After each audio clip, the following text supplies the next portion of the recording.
माता सीता की एक कथा है जो पद्म पुराण में लिखी है, वो इस प्रकार है।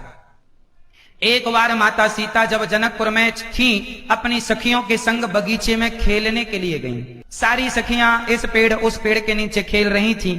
सीता माता अकेली एक पेड़ की छांव में बैठी थी कि उसी पेड़ पर एक तोता आ गया। तोता जैसे ये तोता, एक तोता आ गया और तोती आ गई। तोता तोती का जोड़ा पेड़ पर आकर बैठा और तोती तोते से बोली, ये जनकपुर है, यहां की राजकुमारी सीता का विवाह राम जी से होने वाला है। अयोध्या के राजकुमार राम जी का विवाह सीता से होगा। सीता जी बोली, ये तो हमारी कथा कह रही है। सीता जी चुपके चुपके गईं और तोती को पकड़ लिया। तोती चिल्लाई, अरे बहन छोड़ दो। तो उन्होंने कहा, मैं सीता हूं जिनकी तुम कथा सुना रही हो, ये बताओ तुम्हें हमारे बारे में पता कहां से लगा? तोती बोली, हम वाल्मीकि जी के आश्रम में रहते हैं, उन्होंने रामायण लिखी है। राम जन्म से पहले ही वाल्मीकि जी ने रामायण लिख दी थी, तो रामायण में जो जो लिखा है वो सबको अपने शिष्यों को पढ़ाते हैं, बताते हैं। हम भी वहीं रहते हैं, हमने सुन लिया। सीता जी बोली, चलो हम तुम्हें सोने के पिंजरे में रखेंगे, तुम हमें रोज राम कथा सुनाया करो। तोती को लेकर के माता सीता पिंजरे में सोने का पिंजरा बनाकर बंद कर दिया।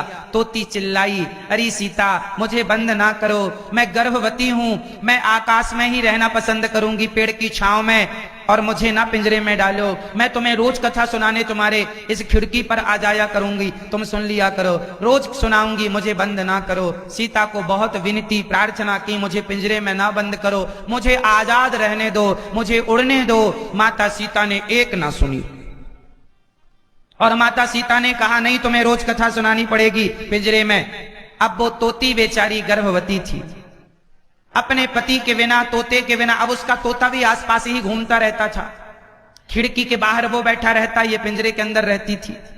तोती बेचारी कुछ दिनों के बाद भूखी प्यासी तड़प तड़प करके मर गई। जब तोती मरी तो तोती के तोते ने बद्दुआएं दी, जिन्हें हम शाप कहते हैं, एक्चुअली वो बद्दुआएं होती हैं। तो तोती के तोते ने बद्दुआ दी, शाप दिया, सीता जैसे तुमने हमारी पत्नी को गर्भावस्था में हमसे दूर कर दिया है, जाओ जब तुम गर्भवती होगी तो तुम्हारे पति भी तुम्हें अपने से दूर कर देंगे और कारण मैं बनूंगा। वही तोता मर करके फिर धोबी के रूप में जन्म लेता है, जिसके कहने से माता सीता को वनवास दिया गया। इसलिए पक्षियों को पिंजरे में ना कैद किया करो, बड़ा अपराध लगता है। इनकी आजादी, इनकी स्वतंत्रता हम अपने सुख के लिए छीन लेते हैं। कई लोग तो पक्षियों के पंख काट देते हैं। कितना बड़ा पाप कर लिया आपने, किसी की उड़ान को आपने रोक दिया, अब आपकी उड़ान कैसे बढ़ेगी? आपकी पंख भी कोई ना कोई काटेगा। फिर सीता माता ने एक पक्षी को बंद किया था, इसका परिणाम हुआ कि उन्हें जाना पड़ा वनवास गर्भावस्था में।